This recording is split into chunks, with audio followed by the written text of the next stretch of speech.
بسم اللہ الرحمن الرحیم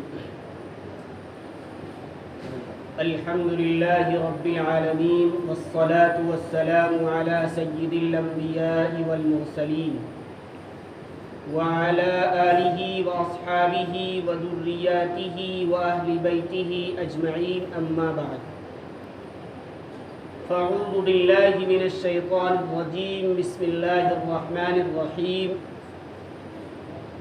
والفجر وليال عشر وقال الله تبارك وتعالى يا بني إني أرى في المنام أني أذبحك فانظر ماذا ترى وقال الله تبارك وتعالى يا أبت افعل ما تؤمر ستجدني إن شاء الله من الصابرين صدق الله العظيم. محترم سامعین، یہ جو مہینہ چل رہا ہے یہ اسلامی مہینوں کے اعتبار سے 12واں اور آخری مہینہ ہے جسے ہم ذی الحجہ کے نام سے جانتے ہیں.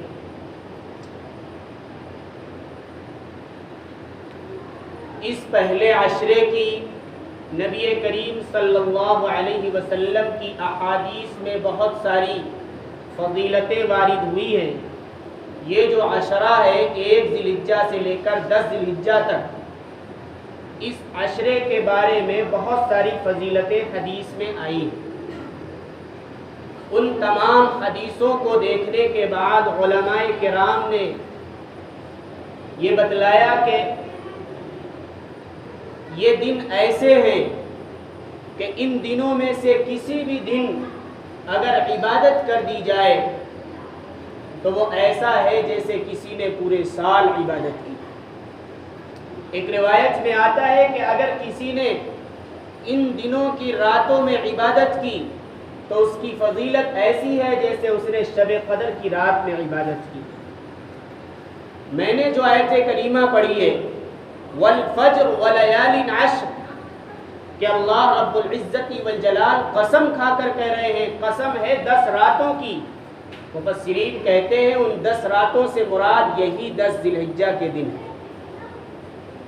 اگر اس کی اہمیت اور فضیلت نہ ہوتی تو اللہ رب العزت والجلال اپنی کتاب کے اندر ان راتوں کی قسم نہ کھاتا. اس سے پتہ یہ چل رہا ہے کہ یہ جو ایام چل رہے ہیں بہت ہی قیمتی ہیں، فضائل کے اعتبار سے، رحمتوں اور برکات کے اعتبار سے بہت ہی اہمیت کے حامل ہیں. اس لیے ہمیں چاہیے کہ اگر ہمیں وسعت ہو، گنجائش ہو، طاقت ہو تو ان کے دنوں میں ہم عبادات کا اہتمام کریں، خواہ وہ نمازوں کی شکل میں ہو، خواہ وہ ذکر و اذکار کی شکل میں ہو، تسبیح اور تحمید اور تکبیر کی شکل میں ہو، یا دوسری جو عبادتیں ہم کر سکتے ہیں ان کی شکل میں. اس مہینے کے اندر اللہ رب العزت والجلال کی 2 اہم عبادتیں ادا کی جاتی ہیں. ایک تو حج ہے اور دوسرے قربانی ہے. آپ دوسری عبادتوں کو سال کے 11 مہینے میں کبھی بھی ادا کر سکتے ہیں. نماز کی شکل آپ کو 5 وقت کی نماز آپ نے پڑھی لیکن آپ دوبارہ نماز پڑھنا چاہتے ہیں تو نوافل کی شکل میں آپ پورے سال کبھی بھی نماز پڑھ سکتے ہیں. رمضان کے روزے رکھ لیے لیکن دل میں یہ داعیہ ہوتا ہے کہ ہم اور روزے رکھیں. سال کے 11 مہینوں میں کبھی بھی ہم روزے نفلی رکھ سکتے ہیں. کچھ مال اللہ کی راہ میں خرچ کرنا ہے، زکوٰۃ ہم نے دے دی، اس کے بعد بھی ہم سال کے کسی بھی دن اللہ کے راستے میں کچھ مال صدقہ کر سکتے ہیں. لیکن ایک حج اور قربانی ایسی عبادت ہے جس کے لیے اللہ رب العزت والجلال نے دن متعین کر رکھے کہ ذی الحجہ کے انہی 5 دنوں کے اندر حج کی ادائیگی ہوگی. اس کے علاوہ کوئی بھی دن ایسا نہیں ہوگا جس میں حج ادا کیا جا سکتا. حج کے جو تمام ارکان ہیں، مزدلفہ میں ٹھہرنا ہے، مینا میں جانا ہے، رمی جمرات کرنا ہے، وقوف عرفہ کرنا ہے، طواف کرنا ہے، یہ تمام عبادتیں جو بھی حج کے ارکان ہیں وہ انہی 5 دنوں میں، ذی الحجہ کے 5 دنوں میں ادا کی جا سکتی ہیں، اس کے علاوہ اور دنوں میں ادا نہیں کی جا سکتی۔ اس سے بھی ان دنوں کی اہمیت معلوم ہوتی ہے کہ یہ واقعی دن اہمیت کے حامل ہیں۔ اور دوسری عبادت ہے قربانی۔ قربانی قرب سے بنا ہے، اور قرب کے معنی آتے ہیں اللہ کا تقرب حاصل کرنا، قریبی بننا۔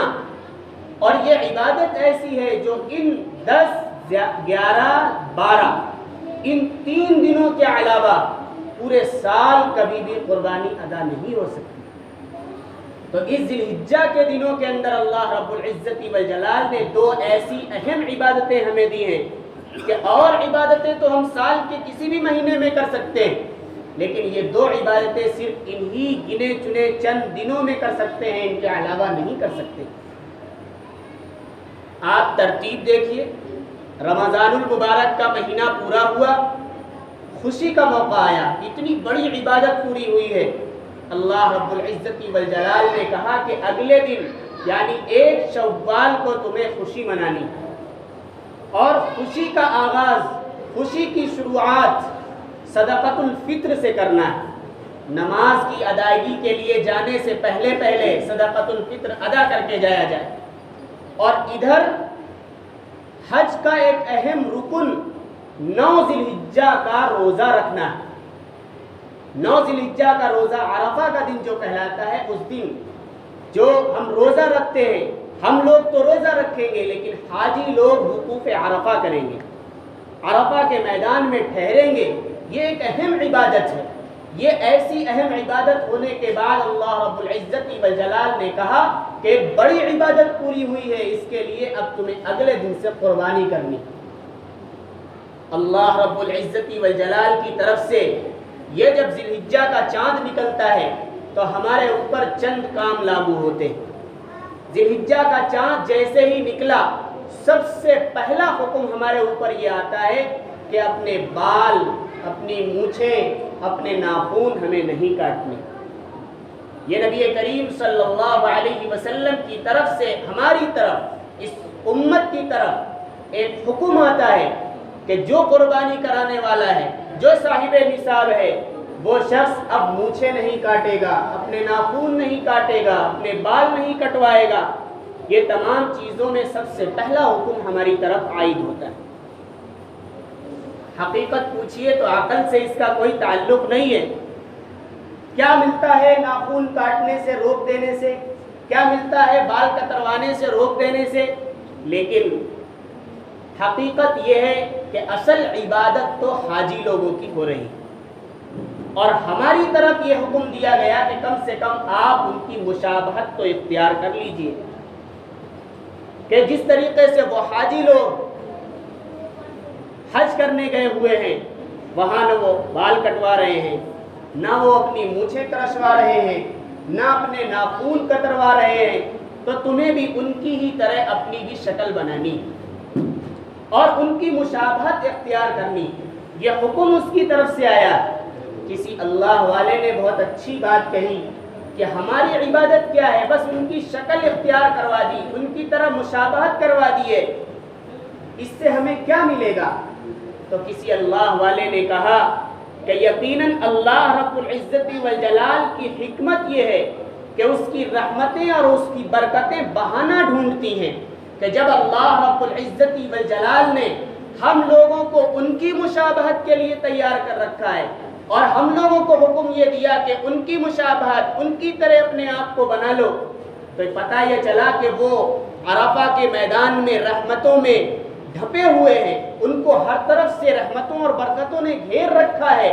اگر ہم بھی ویسی شکل بنا لیں گے تو یقیناً انشاءاللہ اللہ رب العزت والجلال کی رحمتیں اور برکتیں ہمارے اوپر بھی سایہ فگن ہوں، ہمیں بھی ان رحمتوں اور برکتوں میں حصہ ضرور ملے گا۔ تو سب سے پہلا حکم ہمارے اوپر چاند نکلنے کے بعد، ذی الحجہ کا چاند نکلنے کے بعد یہ حکم عائد ہوتا ہے کہ ہمیں اپنے بال نہیں کٹوانے، اپنے ناخن نہیں ترشوانے اور اپنی مونچھیں نہیں کتروانی ہے۔ یہ سب سے پہلا حکم ہمیں ملا۔ اور دوسرا حکم یہ ہے کہ عرفہ کے دن کا روزہ رکھنا۔ میں نے ابھی حدیث بتلائی، نبی کریم صلی اللہ علیہ وسلم نے فرمایا کہ اگر 9 ذی الحجہ کے دن کوئی روزہ رکھے گا تو وہ ایسا ہے جیسے اس کے اگلے اور پچھلے 1 سال کے گناہ معاف ہو جائیں گے۔ اور ابھی ایک حدیث بتلائی کہ اگر کوئی 9 ذی الحجہ کے دن، عرفہ کے دن روزہ رکھے گا تو وہ ایسا ہی ہے جیسے اس نے شب قدر کی رات میں عبادت کی۔ اتنی فضیلت اور اہمیت کا حامل یہ دن، ہم میں سے ہر شخص کو چاہیے کہ روزے کی طاقت رکھنے والا شخص روزہ رکھے۔ بعض علماء نے تو یہ کہا کہ رمضان المبارک کے بعد اگر کوئی دن سب سے اہمیت کا حامل ہے، سب سے زیادہ فضائل اور برکات کا حامل ہے، تو وہ یہی 9 ذی الحجہ کا دن ہے، اور یہی ذی الحجہ کے 10 دنوں کا عشرہ ہے۔ یہ دوسرا حکم ہمارے اوپر عائد ہوتا ہے، لیکن حدیث کے اندر ایک بات یہ بتلائی گئی کہ 1 سال کے پچھلے اور اگلے گناہ معاف ہو جائیں گے۔ اس سے پتہ یہ چلتا ہے کہ جو گناہ معاف ہوتے ہیں وہ صغیرہ گناہ معاف ہوتے ہیں، کبیرہ گناہ معاف نہیں ہوتے۔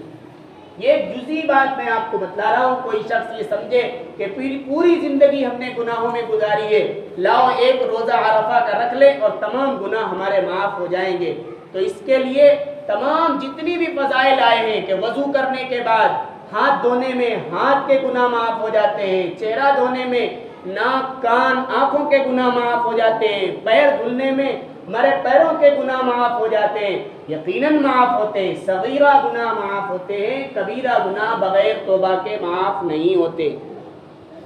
تب کبیرہ گناہ جو بڑے بڑے گناہ ہیں جن کے اوپر سخت وعید آئی ہے، بعض علماء نے تو یہ کہا کہ ایک گناہ ایسا ہے کہ وہ جنت سے لے کر جہنم میں لے جانے کے لیے کافی ہے، ایسا گناہ ہے، وہ گناہ ان تمام عبادت سے، ان تمام حدیثوں کے فضائل سے معاف نہیں ہوتے۔ اس کی طرف ہمیں توجہ دینے کی ضرورت ہے۔ تو دوسری عبادت جو ہمارے اوپر لاگو ہوتی ہے وہ یہ ہے کہ عرفہ کے دن کا روزہ رکھنا، اور تیسری عبادت جو ہمارے ان دنوں کے اوپر لاگو ہوتی ہے وہ یہ ہے کہ عرفہ کی فجر یعنی 9 ذی الحجہ کی فجر سے لے کر 13 ذی الحجہ کی عصر تک تکبیر تشریق، اللہ اکبر لا الہ الا اللہ واللہ اکبر وللہ الحمد، مردوں کو جماعت کے بعد سلام پھیرتے ہی بلند آواز سے ایک بار کہنا واجب ہے۔ مفتی تقی صاحب برکاتہم پڑوسی ملک کے بہت بڑے عالم، انہوں نے ایک بات بہت اچھی کہی کہ آج الٹی گنگا بہہ رہی ہے، کہ آج ہم دین کے تمام پورے ماحول میں، دینی مسائل میں ہم اپنی نظر کو دوڑائیں تو ہمیں یہ پتہ چلتا ہے کہ جہاں جو چیز اللہ رب العزت والجلال نے جیسی کرنے کو کہی ہے ہم ویسی کرنے کے لیے تیار نہیں ہیں۔ جیسے انہوں نے مثال دی کہ یہ ایام تشریق جو 9 ذی الحجہ سے لے کر 13 ذی الحجہ کی عصر تک یہ جو تکبیر کہی جاتی ہے، اس کو مردوں کو حکم دیا گیا ہے کہ بلند آواز سے ایک بار کہنا ضروری ہے، لیکن یہاں ہمیں شرم آتی ہے، کوئی شخص کہنے کے لیے تیار نہیں ہوتا، وہی چند گنے چنے لوگ زور سے کہتے ہیں اور باقی لوگ صرف شرم کے مارے کہتے نہیں۔ واجب چھوڑا جاتا ہے اگر کوئی شخص کوتاہی کرتا ہے۔ یہ چند دن ہیں، ابھی بھی ہم یاد کر سکتے ہیں، چند جملے ہیں، اللہ اکبر لا الہ الا اللہ واللہ اکبر وللہ الحمد، یہ جملے ہمیں ہر نماز کا سلام پھیرتے ہی ایک بار کہنا واجب، لیکن ہم اس میں تو شرم کرتے ہیں۔ شریعت کی طرف سے ہمیں یہ حکم ملا ہے کہ دعا جب بھی کی جائے تو آہستہ کی جائے، دعا کرنا آہستگی سے یہ سنت ہے، اور کبھی ضرورت کی وجہ سے بعض علماء نے کہا کہ جب ضرورت ہو تو بلند آواز سے بھی کی جا سکتی ہے، لیکن اصل جو چیز ہے وہ آہستہ سے دعا کرنا سنت ہے۔ لیکن ہم دعا میں ہم نے اپنے طریقے سے یہ طریقہ اختیار کر رکھا ہے کہ جب بھی دعا مانگیں گے بلند آواز سے مانگیں گے، اور ایام تکبیر تشریق کو جو کہا گیا کہ بلند آواز سے کی جائے اس میں ہم آہستگی سے کرتے ہیں۔ تو انہوں نے کہا کہ آج دینی ماحول کے اندر ہماری الٹی گنگا بہ رہی ہے کہ جس کام کو شریعت نے جس طریقے سے کہا ہے ہم اس طریقے سے کرنے کے لیے تیار نہیں۔ تیسرا حکم ہمارے اوپر یہ عائد ہوتا ہے کہ 9 ذی الحجہ کی فجر سے 13 ذی الحجہ کی عصر تک ایک بار یہ تکبیر تشریق بلند آواز سے ضرور کہیں۔ عورتوں کے لیے بھی یہ مسئلہ ہے کہ عورتیں بھی ہر نماز کے بعد پڑھیں، لیکن علماء کا کچھ اختلاف ہے بعض حضرات کہتے ہیں واجب ہے، بعض حضرات کہتے ہیں کہ عورتوں کے اوپر سنت ہے، عورتوں کے اوپر واجب اور ضروری نہیں ہے، لیکن احتیاط یہی ہے کہ انہیں بھی ایک بار پڑھنا چاہیے۔ فرق صرف اتنا ہے کہ مرد حضرات زور سے پڑھیں گے اور عورتیں آہستگی سے پڑھیں گی۔ ہم مسجد میں رہتے ہیں، دو چار لوگ بلند آواز سے پڑھتے ہیں، ہمیں یاد آ جاتا ہے، ہم بھی پڑھ لیتے ہیں، لیکن عورتوں کو یہ تکبیر یاد نہیں رہتی، اس لیے اکثر نمازیں بغیر تکبیر کے ہوتی ہیں۔ مفتی تقی صاحب دامت برکاتہم نے فرمایا کہ وہ ان تکبیروں کو لکھ کر جہاں نماز وہ پڑھتی ہیں وہاں رکھ لیں یا ٹانگ لیں، جیسے ہی سلام پھیریں گی وہ نظر پڑ جائے گی، وہ اپنی دیکھ کر کے پڑھ لیں گی۔ یہ تیسرا حکم جو ہمارے اوپر عائد ہوتا ہے، مردوں پر بھی ہے اور عورتوں پر بھی ہے۔ مردوں پر بلند آواز سے ہے اور عورتوں پر آہستگی سے۔ اور چوتھا حکم جو ہے وہ ہے قربانی۔ قربانی کے بارے میں ہم سب جانتے ہیں کہ حضرت ابراہیم علیہ السلام کی ذات سے یہ سنت ہے، ان سے یہ جاری ہوئی۔ اصلاً تو قربانی حضرت آدم علیہ السلام سے جاری ہوئی، اور اس وقت ان کے دو بیٹے، ایک قابیل اور ایک حابیل، دونوں کو یہ حکم دیا گیا اور یہ کہا گیا کہ تم دونوں اللہ کی راہ میں قربانی پیش کرو۔ تو دونوں نے قربانی پیش کی۔ حابیل نے ایک جانور کی قربانی پیش کی گوشت کی شکل میں، اور قابیل نے بہت سارے غلہ اور اناج کی شکل میں قربانی پیش کی۔ پہلے یہ طریقہ رائج تھا کہ جب بھی کسی چیز کی قربانی پیش کرنی ہوتی تھی، وہ چیز اٹھا کر کسی اونچی جگہ پر لے جا کر کے رکھ دیتے تھے، آسمان سے ایک آگ آتی تھی اور اس کو جلا دیا کرتی تھی۔ جس چیز کو جلا دیا جائے اس کی قربانی قبول مانی جاتی تھی، لہذا وہ آسمان سے آگ آئی اور اس نے گوشت کو جلا دیا۔ پتہ یہ چلا کہ اللہ رب العزت و جلال نے حابیل کی قربانی جو گوشت کی شکل میں تھی اس کو قبول کر لیا۔ یہی سلسلہ حضرت ابراہیم علیہ السلام تک چلتا رہا، اور اللہ رب العزت و جلال نے اس کے بعد ایک نئے انداز کی قربانی پیش کرنے کے لیے لوگوں کو کہا۔ تو اس کا واقعہ بہت مشہور ہے، ہم نے بارہا سنا ہوگا۔ میں نے آیت کریمہ بھی وہی پڑھی ہے۔ ایک مرتبہ حضرت ابراہیم علیہ السلام سو رہے تھے، رات میں سوتے ہوئے میں خواب دیکھا کہ میں اپنے بیٹے، جو بعض روایات میں آتا ہے کہ 80 سال کی عمر کے بعد جس کی پیدائش ہوئی تھی، اور وہ بچہ اب بہت زیادہ چھوٹا نہیں تھا بلکہ وہ بالغ ہونے کے قریب تھا، جوانی کے قریب تھا، اس کے لیے حکم یہ مل رہا ہے کہ اپنے اس بڑھاپے کی لاٹھی کو، اس اولاد کو جو تمہیں 80 سال کی عمر کے بعد ملا ہے، اس کو تم اپنے اللہ کی راہ میں قربان کر۔ اور انہوں نے یہ خواب دیکھا، صبح اپنے بیٹے کو بلایا اور یہ کہا یا بنی انی ارا فی المنام انی اذبحک فانظر ماذا تری، اے میرے پیارے بیٹے، میں نے خواب دیکھا ہے کہ میں تمہیں ذبح کر رہا ہوں، بتاؤ تمہاری کیا رائے۔ ہم میں سے کوئی شخص ہوتا تو فوراً بھاگ جاتا، فوراً دو چار الفاظ سناتا، لیکن حضرت ابراہیم علیہ السلام کا وہ فرما بردار بیٹا، جس کو انہوں نے بہت جب دعا کی تھی تب مانگا تھا ربی ہب لی من الصالحین، اے میرے پروردگار مجھے نیک صالح فرما بردار اولاد نصیب فرما۔ آج ہم میں سے بہت سارے لوگ اولاد کی تمنا کرنے والے ہوں گے، حضرت ابراہیم علیہ السلام کی یہ دعا ہم سب کے لیے مشعل راہ ہے، ہم سب کے لیے راستہ دکھاتی ہے کہ جب بھی اولاد کی دعا کی جائے تو ربی حب لی من الصالحین سے کی جائے۔ لیکن آج ہمارا حال یہ ہے کہ اولاد نہیں ہوتی ہے تو ہم پتہ نہیں کہاں کہاں جاتے ہیں، کس طریقے سے جھاڑ پھونک کرواتے ہیں، کیا کیا کرواتے ہیں، لیکن قرآن میں صحیح علاج، دعا کا جو صحیح طریقہ ہمارے پاس موجود ہے، اس کو کرنے کے لیے کوئی تیار نہیں ہوتا۔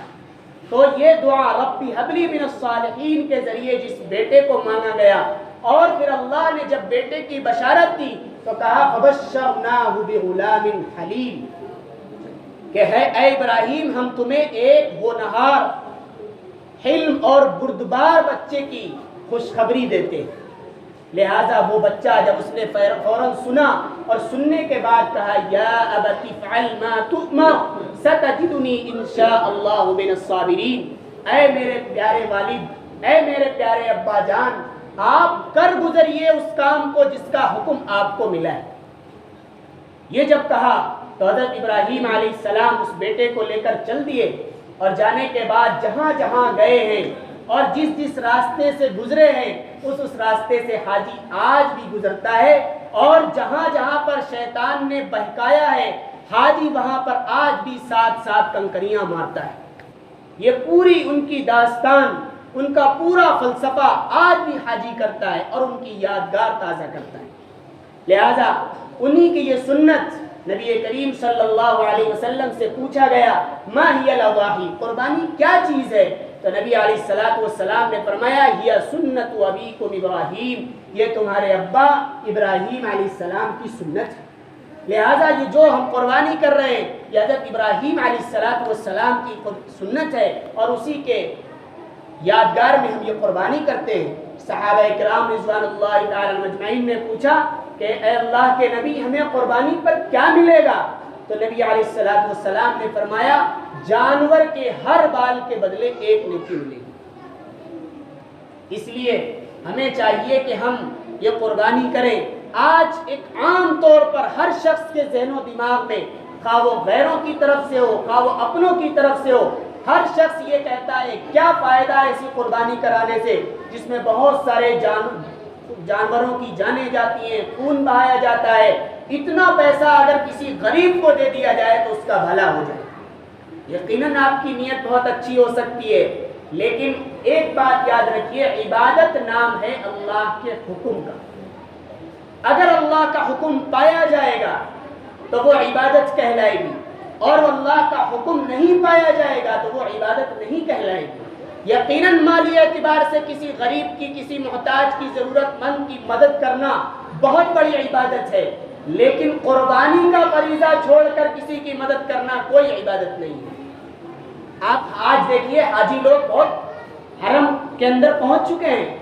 آپ جانتے ہیں کہ مسجد حرام کے اندر ایک نماز پڑھنے کا ثواب 1,00,000 نمازوں کے برابر ہے۔ مسجد نبوی کے اندر ایک نماز پڑھنے کا ثواب 50,000 نمازوں کے برابر ہے۔ لیکن اگر کوئی شخص یہ کہے کہ میں حج کے ادائیگی کے لیے، حج کے ارکان کی ادائیگی کے لیے نہ مینا میں جاؤں گا، نہ مزدلفہ میں جاؤں گا، نہ عرفات کے میدان میں جاؤں گا، نہ رمی جمرات کروں گا، نہ ہی میں صفا اور مروہ پر چکر لگاؤں گا، میں تو یہی نمازیں پڑھوں گا اور 1,00,000 نمازوں کا ثواب میں یہیں پر پالوں گا، مجھے بتلایا جائے کیا اس نماز کا ثواب ملے گا؟ ایک بھی نماز کا ثواب نہیں ملے گا۔ کیوں؟ اس لیے کہ اس نے اللہ کا حکم توڑا ہے۔ اللہ رب العزت والجلال کہہ رہا ہے کہ تمہیں 1,00,000 نمازوں کا ثواب نہیں، یہاں چھوڑ کر تمہیں جنگل میں جانا ہے، مزدلفہ میں جانا ہے، مینا میں رات گزارنی ہے، وہاں رمی جمرات کرنا ہے، کبھی تمہیں صفا اور مروہ کے چکر لگانے ہیں۔ اگر اس کے خلاف ورزی ہوگی اور تم اپنی عقل کے مطابق کوئی عبادت کرو گے، وہ عبادت قابل قبول نہیں ہوگی۔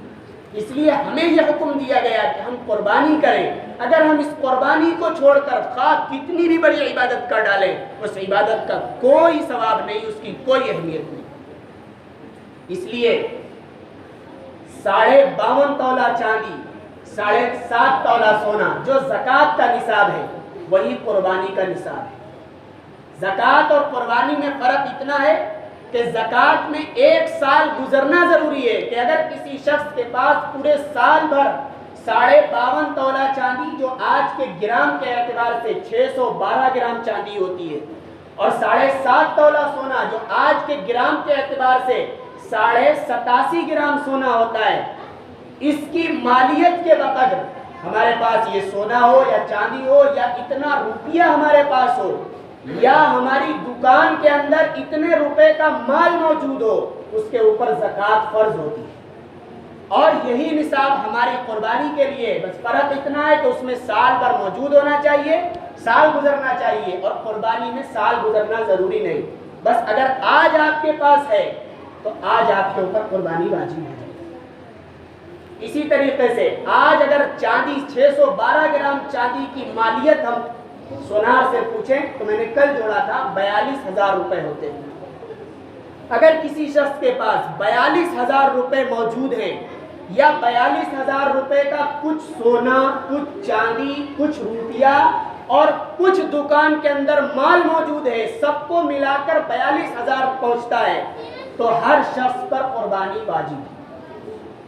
لیکن آج ایک غلط فہمی کے اعتبار سے ہم میں سے ہر شخص آج نہ جانے کیا بات ہے کہ دینی اعتبار سے ہم رہنمائی لینے میں اپنی شرم محسوس کرتے اور مسائل پوچھنے میں جھجک محسوس کرتے، اور ہم یہ سمجھتے ہیں کہ ایک بار اپنی طرف سے قربانی کرا دی جائے، اگلی بار اپنی بیوی کی طرف سے کرا دیں گے، اس سے اگلی بار اپنی والدہ کی طرف سے کرا دیں گے، اس سے اگلی بار اپنے والد کی طرف سے کرا دیں گے، اس سے اگلی بار اپنے بیٹے کی طرف سے کرا دیں گے، اور یوں قربانی ہوتی رہے گی۔ نہیں، جو گھر کا ذمہ دار ہے، اصل مکھیا ہے، جس شخص کے پاس اپنے قبضے کے اندر 42,000 روپے کی طاقت ہے، 42,000 روپے موجود ہیں، اس شخص کے اوپر قربانی واجب ہوتی ہے، اور وہ شخص چھوڑ کر دوسرے کی طرف سے قربانی کرائے گا تو وہ قربانی نفل ہوگی اور آپ کے اوپر قربانی کا قرض باقی رہے گا۔ اس لیے ہمیں چاہیے کہ جو شخص بھی صاحب نصاب ہو وہ قربانی کرائے۔ پھر جانوروں کے اعتبار سے بھی بہت سارے مسائل ہوتے ہیں۔ اگر بکری اور بکرا 1 سال کا ہونا ضروری، ایک دن بھی کم رہا تو قربانی اس کی جائز نہیں۔ بعض حضرات دتے ہونے کی شرط جو لگاتے ہیں، دتنا ایک علامت ہے، خواہ وہ بڑے جانور میں بھینس کی شکل میں ہو، چاہے وہ بکری اور بکرے کی شکل میں ہو، جانور اگر دت گیا ہے تو یہ 1 سال اور 2 سال ہونے کی علامت ہے، یہ ہونا ضروری نہیں ہے۔ اگر آپ کو پکا یقین ہے کہ میرا یہ جانور 1 سال کا ہو چکا ہے اور وہ ابھی دتا نہیں ہے تو اس کی قربانی کرنا جائز ہے۔ لیکن ایک ایسا جانور ہے کہ آپ کو مکمل یقین ہے کہ اس میں ابھی 1 دن باقی ہے، 2 دن باقی ہے، یا ابھی مکمل یہ بکرا بکری 1 سال کا نہیں ہوا، یا یہ بھینس، یہ پڈا، یہ پڑیا جو بھی ہے یہ 2 سال کی نہیں ہوئی ہے تو اس کی قربانی جائز نہیں ہے، قربانی نہیں ہوگی۔ اسی طریقے سے بکرا اور بکری کی طرف میں ایک آدمی قربانی کرا سکتا ہے، ایک حصہ ہو سکتا ہے، اور بڑے جانوروں میں 7 حصے لیے جا سکتے ہیں۔ 7 جو شرکا ہیں ان کی نیت کا درست ہونا بہت ضروری۔ اگر کوئی شخص، ایک شخص نے بھی یہ نیت کر لی کہ ہم نے تو گوشت کے لیے کرا لیا، اگر کراتے نہیں تو دوسرے لوگ کہتے بتاؤ قربانی نہیں کرائی، آپ کی اس نیت کی وجہ سے پورے 7 لوگوں کی قربانی برباد ہو جائے گی۔ اللہ کے تقرب کے لیے قربانی کریں، گوشت ملنا یہ الگ بات ہے، دوسروں کی ریاکاری کے لیے قربانی کریں گے تو ساری قربانی برباد ہو جائے گی۔ اسی طریقے سے جب 7 لوگ کسی جانور میں شریک ہوں تو وہ گوشت تقسیم جب کیا جائے گا تو وزن کر کے تولا جائے اور سب کو وزن کر کے تقسیم کیا جائے۔ بعض جگہ ہم نے خود دیکھا ہے کہ اس طرح 7 حصے لگا لیے جاتے ہیں اور سب سے کہا جاتا ہے جو جس کو پسند ہو وہ لے لے۔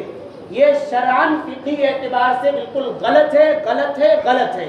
خواہ وہ کتنا ہی بڑا عالم اس کام کو کر رہا ہے، آپ اس کو غلط جانیے، اور ذرا سی ترازو لانے کی اسکت کی وجہ سے، غفلت کی وجہ سے آپ اس عمل کو نہ چھوڑیے۔ خود کہیے کہ مجھے وزن کر کے جب یہ گوشت لینا ہے، اندازے سے جو تقسیم ہوگا وہ گوشت ہم نہیں لیں گے۔ اسی طریقے سے بعض حضرات مثال کے طور پر میں 3 جانور لے آیا اور لینے کے بعد سب کے حصے میں نے متعین کر دیے تو میرا حق اس میں سے ختم ہو گیا۔ اس جانور کے ذمہ دار وہی لوگ ہیں جو شرکا ہیں، جو اس کے ساتھ حصے دار ہیں۔ بعض حضرات ایسا کرتے ہیں کہ اگر ہم ذمہ دار ہیں تو ہم اس میں سے جتنا چاہتے ہیں گوشت اٹھا کر کے اپنے گھر بھجوا دیتے ہیں یا کسی بھی غریب کو دے دیتے ہیں۔ یہ کرنا بالکل خلاف شریعت ہے، یہ مسئلے کے اعتبار سے غلط ہے۔ ان 7 شخص کی اجازت اگر مل جائے تب اس میں سے ایک بھی بوٹی اٹھائی جائے، اور اگر اجازت نہ ملے تو بوٹی اٹھانا جائز نہیں ہے۔ اور اگر کسی نے اس کے مطابق کوئی دوسری بات کر لی تو ذرا سے گوشت کے چکر میں 7 لوگوں کی قربانی برباد ہو جائے گی۔ اس کی طرف ہمیں دھیان رکھنے کی ضرورت ہے۔ باقاعدہ دوسرے اور بھی مسائل ہو سکتے ہیں، میں نے یہ چند مسائل آپ کے سامنے پیش کیے، اور قربانی جب ہوتی ہے بہت سارے مسائل ہوتے ہیں۔ یقیناً ایک بار ضرور کسی جانکار سے آپ پوچھ ضرور لیجیے۔ اگر ہم اس مسائل کو پوچھ لیں گے تو سال کی ایک ایسی قربانی جو دوسرے دنوں میں ادا نہیں کی جا سکتی ہے، وہ ایک مسئلہ معلوم کرنے کی وجہ سے ہماری یہ قربانی اور یہ عبادت درست ہو جائے گی، اور اسی ایک غفلت کی وجہ سے وہ قربانی اگر ہماری بیکار ہو گئی تو پھر سال بھر انتظار ہم کریں گے، اور سال بھر ہم خواہ کتنی بھی قربانی کر ڈالیں اس کے برابر نہیں ہو سکتی۔ اللہ رب العزت والجلال سے دعا ہے کہ رب کریم کہنے سننے زیادہ عمل کی توفیق مرحمت فرمائے، جو مسائل بتائے گئے ہیں ان پر عمل کی توفیق مرحمت فرمائے، جو آئندہ مسائل آئیں ان کو پوچھنے کی توفیق پر عمل فرمائے. سنتیں پڑھیں.